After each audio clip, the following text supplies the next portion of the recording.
Hello बच्चों, बाल मंदिर के इस YouTube चैनल में आपका हार्दिक स्वागत है।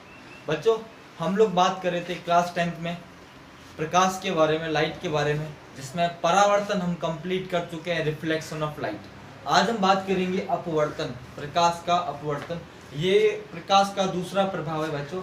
हमने पढ़ा परावर्तन, बहुत डिटेल में पढ़ा बच्चों। मैंने आप लोगों को 12-13 लेक्चर मैंने पूरा परावर्तन पे आपको दिए, सारे डेरिवेशन कराए। और आज हम शुरुआत करने वाले हैं बच्चों किसके बारे में? अपवर्तन, रिफ्रैक्शन।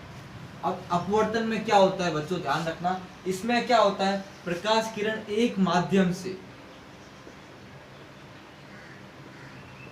दूसरे माध्यम में क्या करती है बच्चों? गमन करती है। क्या होता है? एक माध्यम से दूसरे माध्यम में गमन करती है। पारदर्शी माध्यम में जब प्रकाश किरण एक माध्यम से दूसरे पारदर्शी माध्यम में गमन करती है या दूसरे माध्यम में गमन करती है, तो दोनों माध्यमों को मिलाने वाली रेखा पर अपने पथ से क्या होती है? विचलित। देखो, मैं डायग्राम से समझाता हूँ, फिर आगे बात करेंगे। जैसे बच्चों, ये पहला माध्यम है और ये दूसरा माध्यम है। ये होता है अभिलंब। क्या होता है बच्चों? जब प्रकाश किरण एक माध्यम से दूसरे माध्यम में गमन करती है, इसको जाना कहाँ चाहिए? सीधा। पर अपवर्तन के कारण अपने पथ से क्या होती है? विचलित हो जाती है। देखो, जाना चाहिए सीधा, पथ से क्या होगी? विचलित। ध्यान रखना, इस किरण को हम क्या कहते हैं बच्चों? आपतित किरण। इसको हम कहते हैं अपवर्तित किरण। ये है कौन? आई। और ये है कौन? आर। आई जो है वो कौन सा कोण है बच्चों? आपतन। और आर क्या है? अपवर्तन। तो यहाँ पे क्या हो गया? जब प्रकाश किरण एक माध्यम से दूसरे माध्यम में, परिभाषा क्या है? जब प्रकाश किरण एक माध्यम से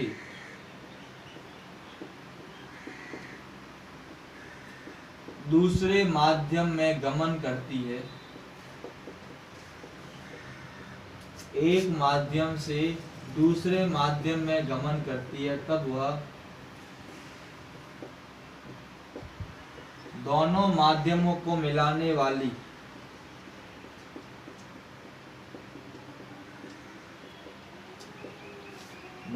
वाली रेखा पर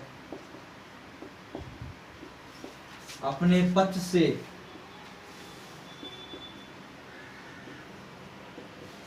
विचलित हो जाती है।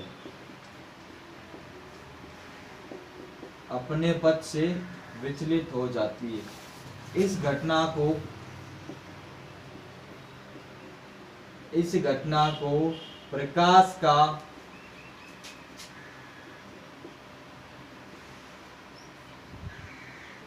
अपवर्तन कहते हैं, रिफ्रैक्शन ऑफ लाइट। ध्यान रखना।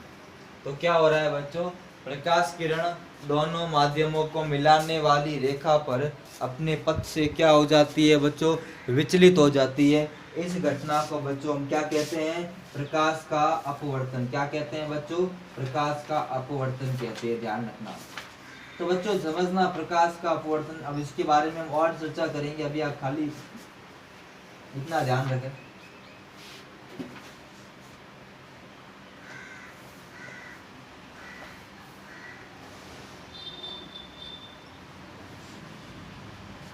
अब देखो, अपवर्तन की मुख्य कारण क्या है, इसका रीजन क्या है, अपवर्तन क्यों होता है, उसको समझेंगे बच्चों। देखो, बहुत डिटेल में बच्चों लेके जाऊंगा, एक एक पॉइंट को हम पूरा डिस्कस करेंगे बच्चों। ऐसा नहीं खाली ऊपर ऊपर समझना अपवर्तन हो गया। अपवर्तन का कारण क्या है? अब ध्यान रखना, अपवर्तन का कारण क्या है उसकी हम बात करते हैं। ध्यान रखना कि हम लिख सकते हैं अपवर्तन का कारण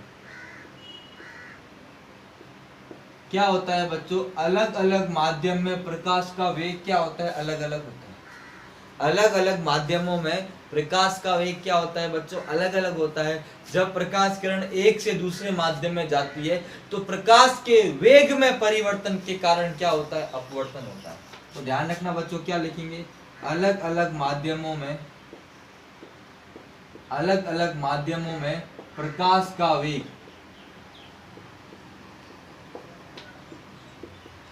अलग अलग होता है।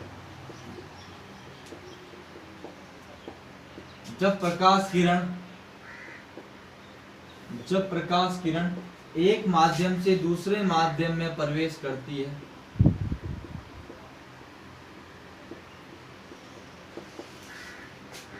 दूसरे माध्यम में प्रवेश करती है,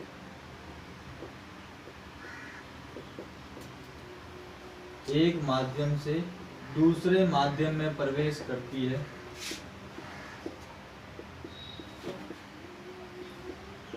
तब वेग में परिवर्तन के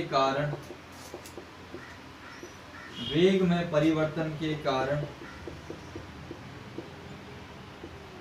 अपने पथ से विचलित हो जाती है, अपने पथ से विचलित हो जाती है। तो अपवर्तन का मुख्य कारण क्या है बच्चों? अलग अलग माध्यम में प्रकाश का वेग क्या होता है? अलग अलग होता है, ये मुख्य कारण है। इसी के कारण बच्चों क्या होता है? अपवर्तन होता है। तो कोई आपको बोले अपवर्तन का मुख्य कारण क्या है, तो अपवर्तन का मुख्य कारण क्या है? अलग अलग माध्यमों में प्रकाश का वेग अलग अलग होना, इस कारण अपवर्तन होता है, नहीं तो अपवर्तन नहीं होगा बच्चों, खास करके ध्यान रखना। ठीक है बच्चों, तो अब इसको हम देखेंगे और डिटेल में। तो बच्चों अपवर्तन का कारण हो गया, अब इसको और समझते हैं बच्चों क्या होता है अपवर्तन में। देखो बच्चों, और हम चर्चा करेंगे। तो कारण तो आपको बता दिया, अलग अलग माध्यम में प्रकाश का वेग क्या होता है? अलग अलग। अब देखो बच्चों समझना, एक होता है सघन माध्यम, एक होता है विरल। सघन माध्यम, विरल, समझेंगे इसको बच्चों थोड़ा सा अच्छे से। ये अभिलंब, और ध्यान रखना, जब प्रकाश किरण सघन माध्यम से विरल माध्यम में प्रवेश करती है,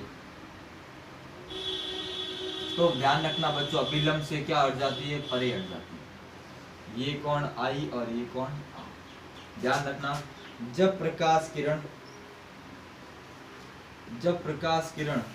सघन माध्यम से विरल माध्यम में प्रवेश करती है,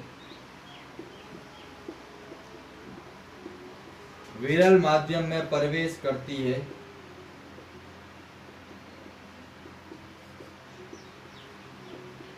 अभिलंब से परे हट जाती है,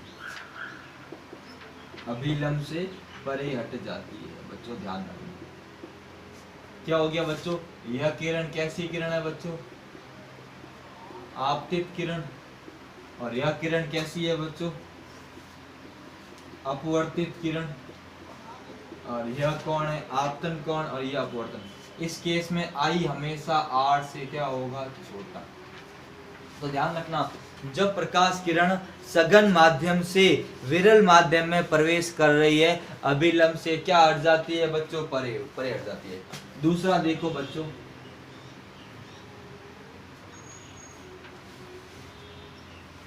ये विरल और ये है सघन। इस केस में क्या होगा बच्चों? देखो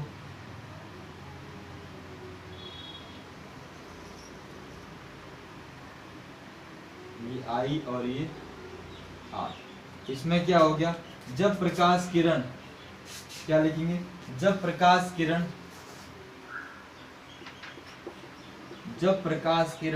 विरल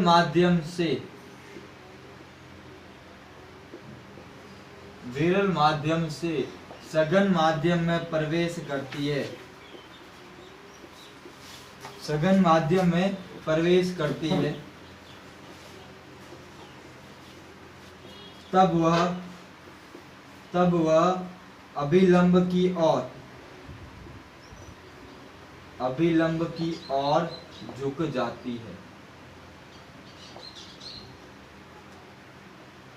इस केस में आई आर से क्या होगा बच्चों? बड़ा। तो ये दोनों बातें ध्यान रखनी है बच्चों। जब प्रकाश किरण सघन माध्यम से विरल माध्यम में प्रवेश कर रही है, अभिलंब से परे हट जाती है। देख लो बच्चों, इसको जाना चाहिए सीधा, अभिलंब से परे हट गई, इसको जाना सीधा अभिलंब की ओर झुक गई।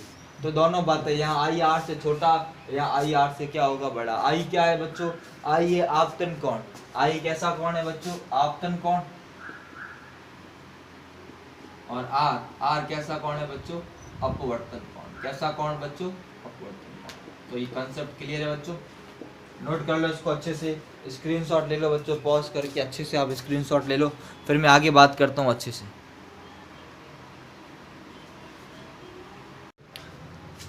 बच्चों नोट कर लो इसको अच्छे से, स्क्रीनशॉट ले लो बच्चों। एक और केस हम पढ़ेंगे, पहले आप इसको स्क्रीनशॉट ले लो, फिर मैं और बातें बताऊंगा।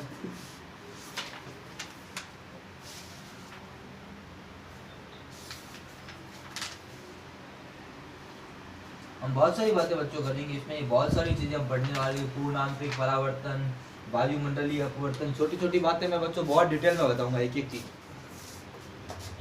अपवर्तन आपकी किताब में सारा मिक्स कर लिया, मैं पॉइंट टू पॉइंट चीजों को करवाऊंगा बच्चों, आप बेफिक्र रहिए। अगला एक और पॉइंट लेते बच्चों इसके अंदर,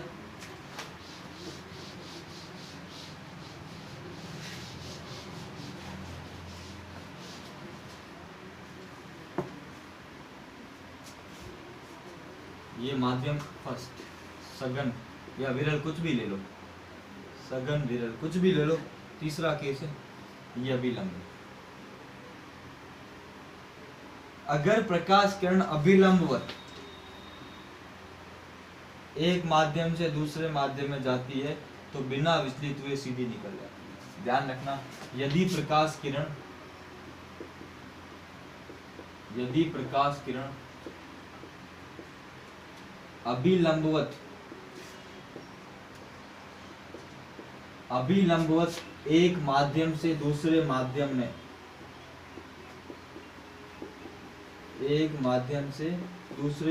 में प्रवेश करती है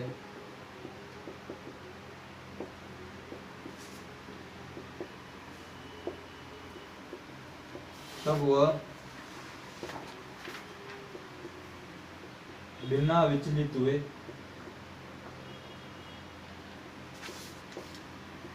सीधी निकल जाती है, बिना विचलित हुए सीधी निकल जाती है, चाहे सघन से विरल हो या विरल से सघन हो। ध्यान रखना, या इसकी जगह विरल होता तो यहाँ पे क्या होता बच्चों, सघन होता, कोई फर्क नहीं पड़ता। इस केस में आई का मान, आर का मान क्या होता बच्चों, 0 डिग्री होता।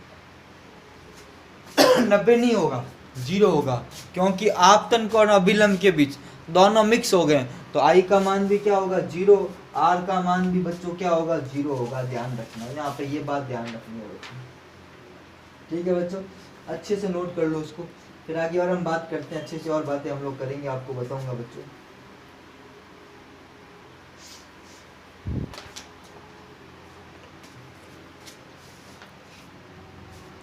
हो गया बच्चों। अब हम बात करते हैं बच्चों अपवर्तन के नियम के बारे में। किसके बारे में, अपवर्तन के नियमों के बारे में। 2 नियम है बच्चों इसमें भी, पर इसमें कुछ अलग बातें हैं बच्चों। हम बात करते हैं अपवर्तन के नियमों के बारे में।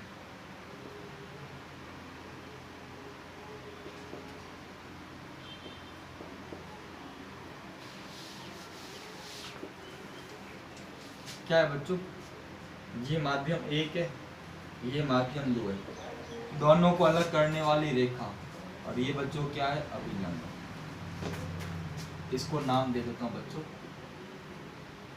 अभिलंब। क्या नाम दे दिया, अभिलंब। अब क्या होगा बच्चों, एक प्रकाश किरण एक माध्यम से दूसरे माध्यम में गमन करेगी, तब हम कैसे इसको सॉल्व करेंगे बच्चों। देखो,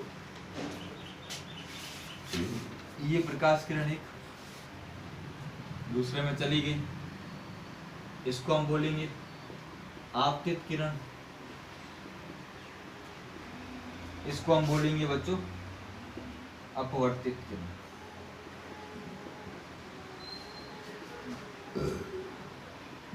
ये आई और ये आर। आई बच्चों कैसा कोण है, आपतन कोण, और आर अपवर्तन कोण। इसको एक बार नोट कर लो बच्चों, फिर मैं आगे नियमों की बात करता हूँ बच्चों। तो बच्चों डायग्राम बना लिया होगा आप लोगों ने, बड़ा इजी है, कोई दिक्कत वाली बात नहीं। पहला नियम क्या बोलता है, बड़ा आसान नियम है, प्रथम नियम। प्रथम नियम कहता है आपतित किरण, अपवर्तित किरण, अभिलंब, तीनों एक ही तल में, इस तल में ही है। ऐसा नहीं ये किरण यहाँ पे आपतित किरण ऐसी है, अपवर्तित किरण ऐसी, ऐसी किरणें आ रही है इधर जा रही, वो एक ही तल में स्थित होते हैं, ध्यान रखना। तो ये तो नियम पहला वाला सेम है, आपतित किरण, अभिलंब तथा अपवर्तित किरण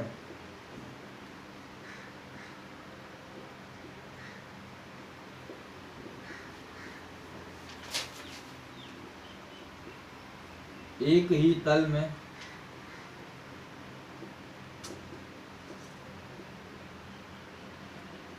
स्थित होते हैं। आपतित किरण, अपवर्तित किरण तथा अभिलंब, या आपतित किरण, अभिलंब व अपवर्तित किरण एक ही तल में स्थित होते हैं, पहला नियम। तो बड़ा आसान है, कोई दिक्कत वाली बात नहीं है। यहाँ पे दूसरा नियम थोड़ा सा इंपॉर्टेंट है बच्चों। दूसरा नियम हम बात करेंगे, पहले नियम को नोट कर लो बच्चों। दूसरा नियम थोड़ा इंपॉर्टेंट है, पूरा बोर्ड चाहिए हमको, एक बार पहले नियम को नोट कर लो बच्चों। दूसरा नियम बहुत इंपॉर्टेंट, जिसको हम लोग बहुत डिटेल में समझेंगे, और दूसरे नियम के हम एक एक करके बात करेंगे। क्या कहता है दूसरा नियम बच्चों? देखो, दूसरा नियम बोलते हैं स्नेल का नियम। किसका नियम? स्नेल का नियम। और बहुत ज्यादा इंपॉर्टेंट है बच्चों, स्नेल का नियम। क्या कहते हैं बच्चों स्नेल का नियम? ये कहता है आपतन कोण की ज्या, आपतन कोण की ज्या व अपवर्तन कोण की ज्या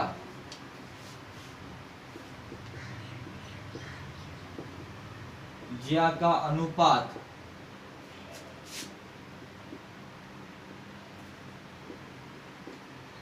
सदैव नियत होता है।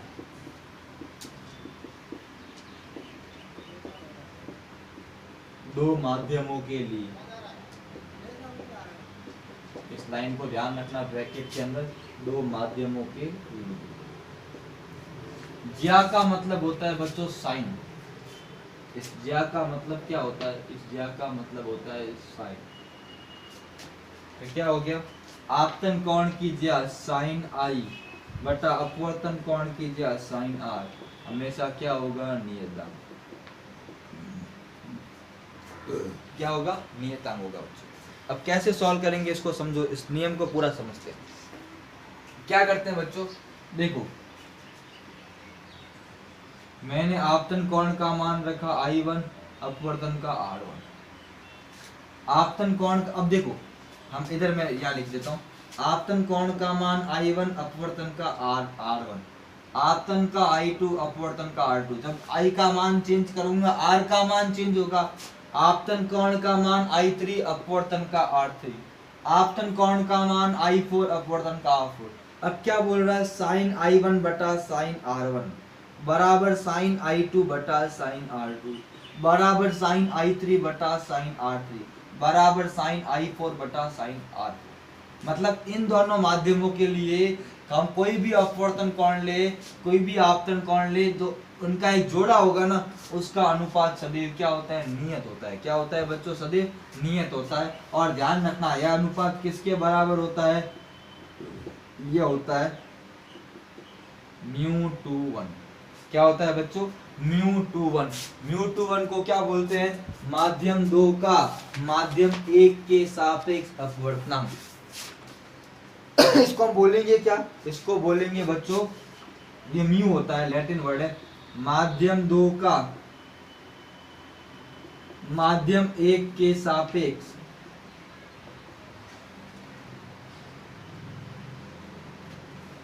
अपवर्तनांक।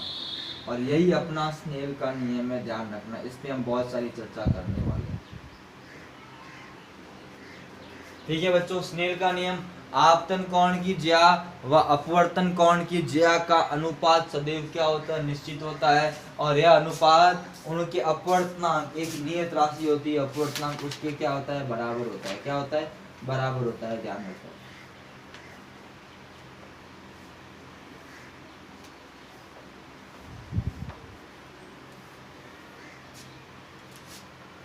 ध्यान रखना। और अपवर्तनांक हमेशा किस पे निर्भर करता है बच्चों? माध्यम की प्रकृति पे। किस पे निर्भर करता है? माध्यम की प्रकृति पे। एक बार इसको बच्चों अच्छे से क्या कर लो, आप नोट कर लो, और चर्चा हम लोग करेंगे इसके बारे में। बच्चों इस स्नेल के नियम को हम लोग अगले चैप्टर में और डिटेल में पढ़ेंगे। इस अपवर्तनांक को हम लोग अगले चैप्टर में और डिटेल में पढ़ेंगे, ध्यान रखना, ये पूरा करने वाले। और अगले चैप्टर में मैं आप लोगों को चीज बताऊंगा, अपवर्तन के उदाहरण, पूरा लेक्चर लगेगा बच्चों अपवर्तन के उदाहरण के ऊपर, और ये स्नेल का नियम और डिटेल में हम चर्चा करेंगे। उसके बाद बच्चों एक टॉपिक आता है वायुमंडलीय अपवर्तन, डायरेक्ट नहीं इनडायरेक्ट, आपके बुक में इसके काफी सारे एग्जांपल आपको करवाऊंगा, तो एक लेक्चर पूरा वायुमंडलीय अपवर्तन पे जाएगा। फिर एक और टॉपिक आता है बच्चों पूर्ण आंतरिक परावर्तन, टोटल इंटरनल रिफ्लेक्शन, पूरा एक लेक्चर इसके ऊपर जाएगा बच्चों। फिर हम आएंगे लेंस के ऊपर और काफी सारी बातें हम करेंगे। तो बच्चों आज के लिए इतना ही। आप बच्चों वीडियो को ज़्यादा से ज़्यादा शेयर करें, वॉच करें, अपने ग्रुप में शेयर करें बच्चों। तो थैंक यू सो मच बच्चों।